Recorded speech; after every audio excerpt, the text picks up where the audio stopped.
जय श्री राम। शंखनाद में आपका स्वागत है।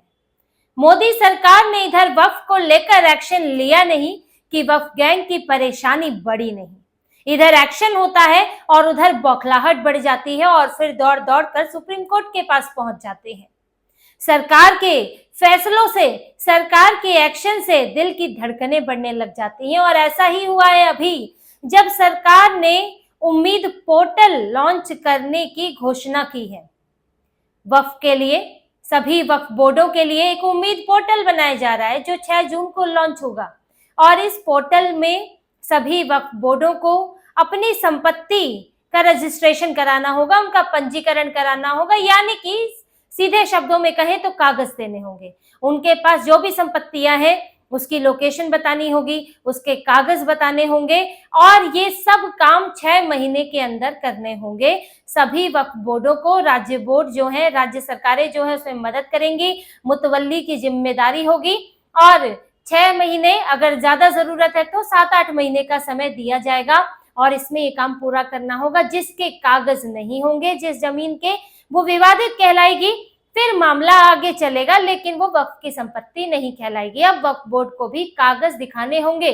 कागज दिखाने से बड़ी समस्या रहती है एक वर्ग को, चाहे वक्फ बोर्ड के मामले में हो, चाहे सीए का मामला हो, एनआरसी का मामला हो, कागज दिखाना बड़ा बुरा लगता है क्योंकि उससे पहचान हो जाती है जमीन किसकी है, नागरिक कहाँ का है और मकसद क्या क्या है। इसीलिए कागज नहीं दिखाना चाहते, पर उम्मीद पोर्टल में तो कागज दिखाने पड़ेंगे, उसमें साफ तौर पर कहा गया है।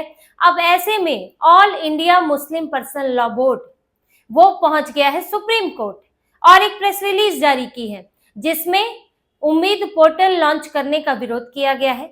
उनका कहना है, मुस्लिम पर्सनल लॉ बोर्ड का, कि उम्मीद पोर्टल लॉन्च करना ऐसे समय में सुप्रीम कोर्ट की अवमानना है क्योंकि ये मामला कोर्ट में लंबित है और ये जो कानून पास हुआ है उस पर कोर्ट में चर्चा चल रही है और उसमें कई प्रावधानों को लेकर आपत्तियां भी है जिन पर बहस जारी है। अंतरिम आदेश को लेकर अभी फैसला जो है वो सुरक्षित रखा गया है। ऐसे में अगर उम्मीद पोर्टल लॉन्च हुआ है तो इसका मतलब ये है कि कोर्ट में कोई फैसला हुए बिना सरकार जो है वो रजिस्ट्रेशन के लिए बोल रही है, कागज दिखाने के लिए बोल रही है, तो ये कोर्ट की अवमानना है। ये कहना है all India Muslim personal law board का और इसीलिए अब इन्होंने कहा है कि हम सुप्रीम कोर्ट में अवमानना का केस दायर करेंगे। हालांकि दायर तो तब करेंगे जब जो जस्टिस बी.आर. गवई, सीजेआई बी.आर. गवई है, उनकी बेंच दोबारा लगेगी, क्योंकि अभी तो उनकी बेंच लग नहीं रही है, वेकेशन बेंच चल रही है, 49 दिनों की छुट्टियां हैं और सीजेआई बी.आर. गवई और जस्टिस जॉर्ज मसीह इस मामले को देख रहे थे। उनकी बेंच पहले ही ये सुन चुकी है, वो जुलाई में आएगी। लेकिन देखिए, यहाँ कोर्ट में मामला जाएगा, अब मानना है कि नहीं ये तो कोर्ट तय करेगा और सरकार ने भी फैसला लिया है तो कोई ऐसे ही तो लिया नहीं होगा, कानूनी प्रक्रिया देखी होगी। लेकिन ये जो पोर्टल है ये तो 6 जून से लॉन्च हो जाएगा, काम तो शुरू हो जाएगा और ये कोर्ट में जब भी जाए, पर देखिए इससे ये साफ दिखता है कि किस तरह से परेशानी है। ये जो पूरा वक्फ गैंग, वक्फ गुट है, पूरा वह जो कानून विरोधी गुट है, उसको लेकर उसकी कितनी परेशानियां हैं।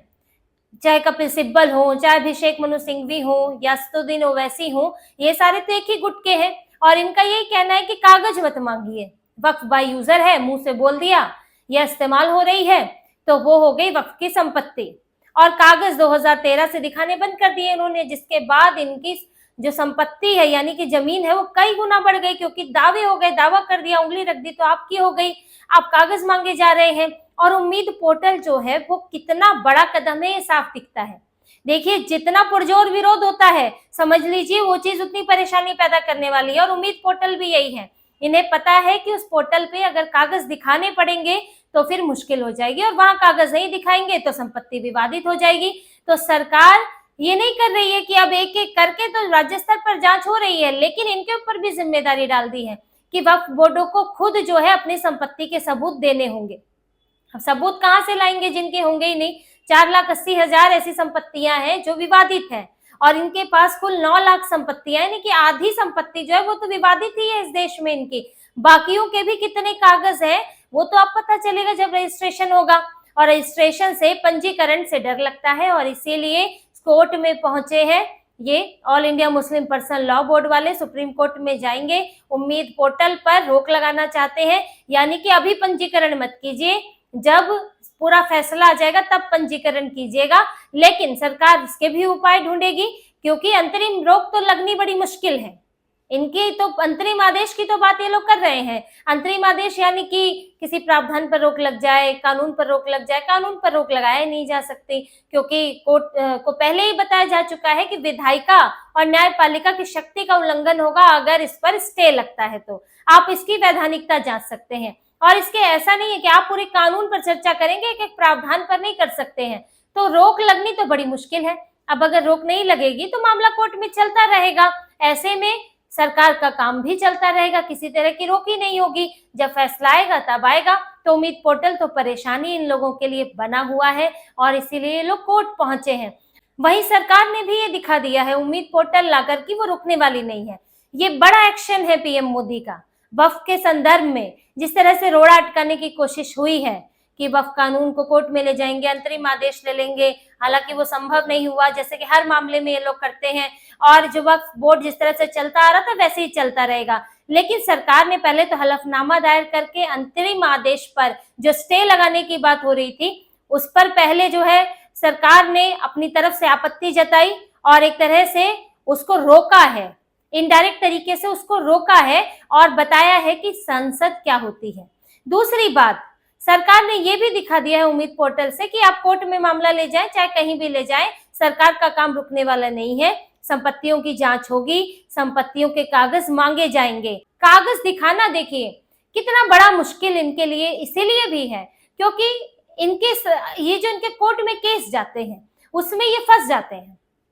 कागज दिखाने को वहां बोला जाता है तो ये फंस जाते हैं, क्योंकि अधिकतर मामलों में इनको सिर्फ दावा करने की आदत है, कागज दिखाने की नहीं है। अभी दिल्ली के शाहदरा का मामला है, वहां पर शाहदरा में एक गुरुद्वारा है जिस पर वक्फ बोर्ड जो है वो दावा कर रहा है 1980 से, ये विवाद ही चल रहा है उस पर कि वक्फ बोर्ड कह रहा है कि ये तो जमीन वक्फ की गई है, हमारी है, यहाँ तो मस्जिद हुआ करती थी। जबकि 2010 में दिल्ली हाईकोर्ट ने कहा कि नहीं, ये गुरुद्वारे की ही जमीन है। फिर भी ये लोग नहीं माने, फिर सुप्रीम कोर्ट गए और अब सुप्रीम कोर्ट ने भी कह दिया है कि यहाँ गुरुद्वारा है, गुरुद्वारे में लगातार वहां पर पूजा हो रही है, धार्मिक आयोजन हो रहे हैं, तो वहां गुरुद्वारा ही रहेगा। उससे पहले क्या था, आप उसके कागज नहीं दिखा पाए हैं। इनको बोला गया था कि आप कागज दिखाइए, लेकिन दिखा ही नहीं पाए।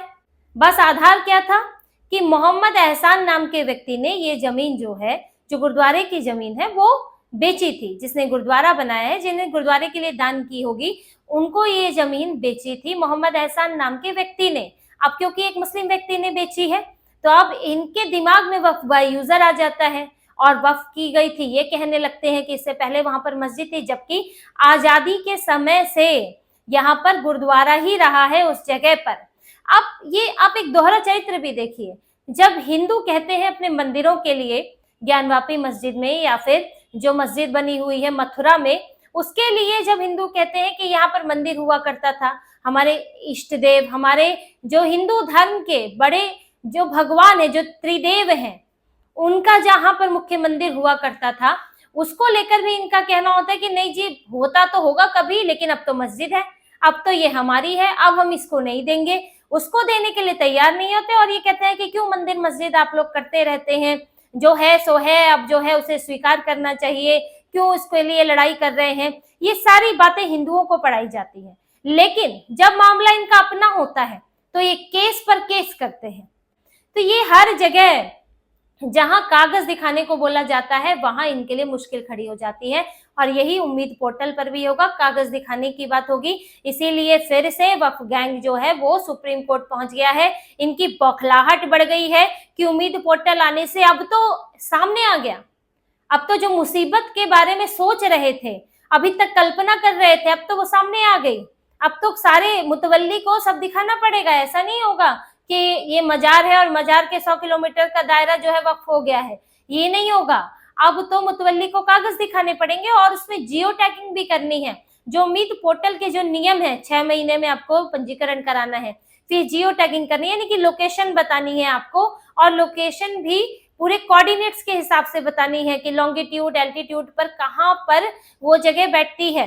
तो ऐसा नहीं होना चाहिए कि आप अंदाजे में कोई जगह लिख दें या फिर कोई एक लैंडमार्क बता के जगह लिख दें, आपको एग्जैक्ट जगह बतानी है और उसमें भी किसी जमीन की जिस पर आप अपना दावा कर रहे हैं लंबाई, चौड़ाई और अन्य विवरण पूरा देना है।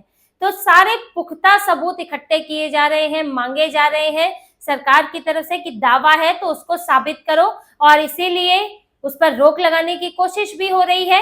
यानी कि सरकार की तरफ से एक बड़ा कदम है जो जमीन कब्जाने वालों के लिए मुश्किल खड़ी करने वाला है, और इसीलिए अब सुप्रीम कोर्ट जा रहे हैं।